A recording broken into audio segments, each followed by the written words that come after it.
আসসালামু আলাইকুম রহমতুল্লাহি ওয়া বারাকাতুহু। আপনার বাসায় কি চুরি হয়েছে বা আপনি খুব ক্ষতিগ্রস্ত হয়ে গেছেন? যদি আপনার চুরি হয়ে থাকে, যদি আপনার বাসা থেকে আপনার মূল্যবান সম্পদ যদি কেউ চুরি করে থাকে, অবশ্যই আপনি সেই চোরকে আপনি ধরতে পারবেন ইনশাল্লাহ।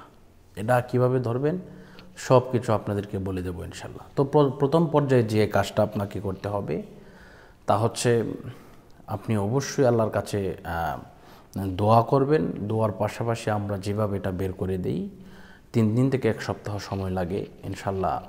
যত বড় চুরি হোক সে দিতে বাধ্য হবে। আপনার অবশ্যই বিশ্বাস হচ্ছে বড় জিনিস। জালালি খতমের নাম আপনারা শুনেছেন। এটাকে অনেকেই খতমে ইউনুস বলে, আবার অনেকেই জালালি খতম বলে। এই খতমে ইউনুস বা জালালি খতম যদি আপনারা জানতে চান তাহলে আপনারা এটা জেনে নেবেন। এটা হচ্ছে কোরআনের একটা আয়াত। এটাকে কোরআনুল কারীমের আয়াত হিসেবে ধরা হয়। এটা লা ইলাহা ইল্লা আনতা সুবহানাকা ইন্নী কুনতু মিনাজ জালিমিন। এটা কোরআনের আয়াত, ঠিক আছে। এটা আমাদের ইউনুস নবী উনি যখন মাছের পেটের ভিতরে গিয়েছিলেন, এই মাছের পেট থেকে বের হওয়ার জন্য উনি এই জালালি খতমটা উনি পড়তেন।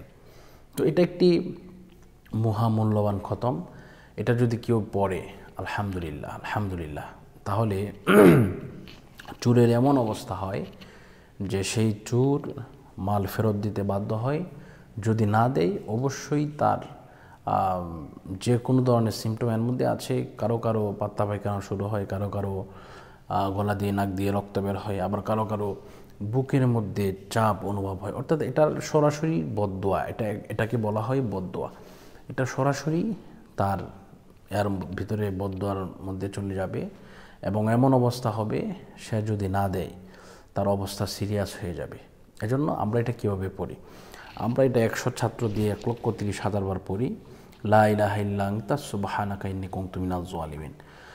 এখন প্রশ্ন করতে পারেন যে হুজুর এটা আপনি কিভাবে পড়েন? কোন কায়দাতে পড়েন? তো এটা আমরা এইভাবে পড়ি, প্রতি 100 বার পর লা ইলাহা ইল্লা আনতা সুবহানাকা ইন্নী কুনতু মিনাজ জালিমিন এটা পড়ার প্রতি 100 বার পর আমরা পড়ি ফাস্তাজাবনা লাহু ওয়া নাজ্জায়নাহু মিনাল গাম্মি ওয়া কাযালিকা নুনজিল মুমিনিন।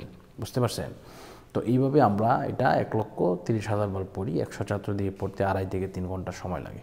তো ইনশাল্লাহ আপনারা এইভাবে পড়বেন।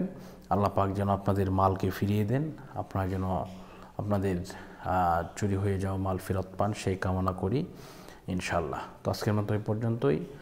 সকলে সুস্থ থাকুন, সুন্দর থাকুন। বিদায় নিচ্ছি। আসসালামু আলাইকুম রহমতুল্লাহি ওয়া বারাকাতুহু।